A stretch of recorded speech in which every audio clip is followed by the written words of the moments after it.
Jonas, be good to be back on the winners, isn't it? Absolutely. I mean, no one likes losing, let alone 4 in a row. So we went over there and put together a 4-quarter performance, which is really pleasing. Tom, the questions that come out of that is, why did you find that form and why can't you show it consistently? I suppose there's a lot of factors that go into that. I mean, we've played some really quality sides in the last 4 to 6 weeks. Essendon are probably at a similar point to us in their season where you've got to find motivation, and I think yesterday we had a great purpose and that made a huge difference. We've got a good run on, played some exciting footy. Why we haven't been able to do that consistently is the question we'll be asking ourselves over pre-season. You say great purpose, what was it? I mean, it varies for everyone, but for us it was just about being great teammates, being really proud of the Guernsey and of each other in the group, and personally going out there to win every single time. We take it for granted that you don't need any motivation in the showdown. What does this one actually mean when outside it looks like a dead rubber? Yeah, I don't think there's any such thing as a dead rubber when it comes to a showdown. There's a huge amount of pride on the line. There's essentially bragging rights around the state. You walk around with your chest puffed out. I mean, when you walk into Port Adelaide, you learn about the history and the tradition behind the club and behind the showdown. That's why it counts for so much. Not to put words in your mouth, but do you feel you're on one for last time? Whether you won a few on the trot or not, you always feel like you want to win the next one, but certainly we're on the wrong end of it last time, and we want to make amends for that for sure. There was a lot that you did right, but then things that you did wrong in the last showdown that hurt you. Are you better understanding of what you need to win this one?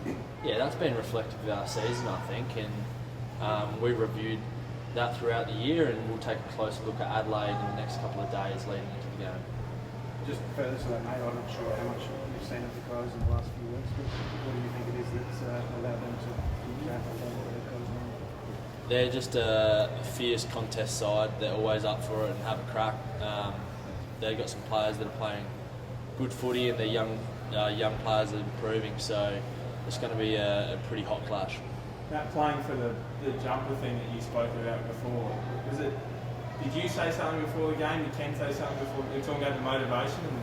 Yeah, I think we've built it up throughout the week, that no finals aren't on the table, but it's about more than just that. It's about looking forward to 2023. It's about this group being the last time they'll essentially be together.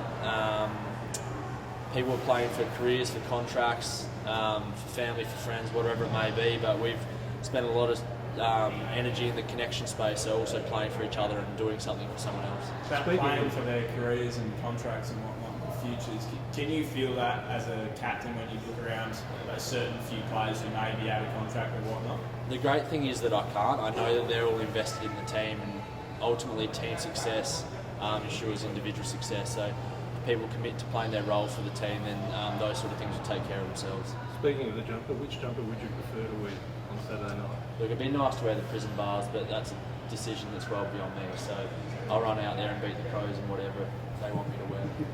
In terms of your lineup, can you get the third tall defender back in this week? Is Mackenzie going to be right?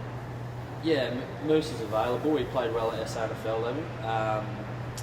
I mean, it's just a matter of what we want, whether we want to match their 3 tools with 3 traditional tall backs, or we want to have a bit more versatility and have Ryan Burton play a little bit taller, which he did yesterday, and the likes of Dan Houston as well. So that's something for Kenny to decide.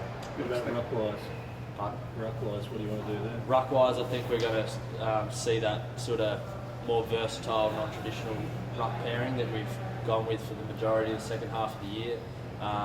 While we haven't been winning the hit-outs, I think you see the damage that Jez and Kep and Charlie have been able to do once the ball hits the ground. Bit of concern with Finlay's than that? I think it's fine. Yeah, I think he's right. Is there a belief that Jeremy can do that full time within the club, like against the best of the best week in, week out? Ultimately, we brought him here to be a forward, so at a point in time we'll welcome back a traditional ruckman and someone that can get that job done consistently for us, and he can spend time in the forward line and pinch hit in the ruck, because I think that is a nice card to have up your sleeve to play when you need a bit of a change up and you might need a bit of an X factor. What did you make of Essendon yesterday? they're in a bit of turmoil this morning. The presidents and whatnot all up for grabs apparently. What do you make of their performance? Yeah, they've got some challenges. Not unlike anyone that doesn't win the premiership this year or doesn't make the top 8. It's not really for me to comment on what's going on there because, to be honest, I don't have much idea besides what I played against yesterday. Just Rob, what can they you tell put us out the there yesterday. difference between pressure and motivation in a showdown? What's the difference between having the pressure to win and the motivation to win in a showdown? Yeah, I think pressure's something that we sort of live with, but it adds to the motivation, it creates the motivation, but also we draw on motivation from various different areas. I think we thrive off the motivation rather than the pressure. I think that's the thing that we think about throughout the week, the opportunity to win, not rather than the feeling that we have to win. We don't want to be bogged down by that. The way that Essendon played this, was the marginal result of you guys being really good, or were they a bit off for what you would expect from them? Essendon have traditionally been a really attacking side this year, and we were able to curb that. And then, statistically, their defence is going to give you opportunities to score, and we just took full advantage of that. A bit of speculation around Robbie Gray and his future. Any idea which way he's leaning at the moment? No, I don't. Robbie's a very private person, and he'll make the decision that's right for him at the right time. I'm sure he's consulting all the people that are really important in his life. But as far as I'm concerned, he's an absolute club champion, and he'll do what's right for the club and right for him at the right time. Tommy, you haven't lost 2 showdowns in a row or in a season since 17 when Adelaide was a grand finals. What would it mean to make sure you avoid that record coming back in 2022? It's not so much about how many showdowns you lose in a row, it's just about losing this one. You never want to lose a showdown. As simple as that. Any sore boys? You touched on There'll be a few blokes that are a little bit sore, but I don't think there's anything to worry about. Yourself? No, I'm good. Actually, moving on top of the ground yesterday for the first time in a while, which felt nice. It helped that the ball wasn't coming down there as much as well. That always makes defenders look either a bit faster or a bit slower. Good luck to you.